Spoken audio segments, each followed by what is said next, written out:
ঘরে দেখেন এই যে ভূমিকম্প হইছে, এই প্রথম আমার জীবনের এত ভয়াবহ ভূমিকম্প।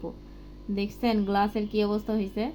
এটা গিফট করছিল আমার মামাতো ভাই রোদেলাকে, রোদেলার বার্থডের সময়। তো 2টা গ্লাস গিফট করছে, একটা শেষ।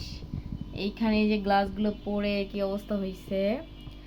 আর হচ্ছে আরো দেখাচ্ছি, এখানে দেখেন কাপগুলো পড়ে কি অবস্থা। আল্লাহ আসলে ভূমিকম্প দেয় গজব আর কি।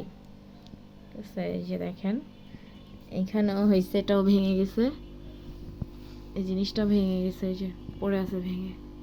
এটা এখন এটা কি ঠিক করা যাবে কিনা বুঝতে পারতেছি না। এই ক্ষয়ক্ষতি হয়েছে, যাক আল্লাহ মাফ করুক সবাইকে।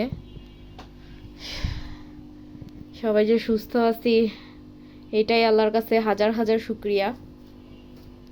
এবার তো ভাবছি যে এটাই হয়তো বা কিয়ামত, মানে এমন একটা ভয় পাইছি মনে হচ্ছে যে আজকেই মারা গেছি। এই অবস্থা, আজকেই মারা যেতেছি।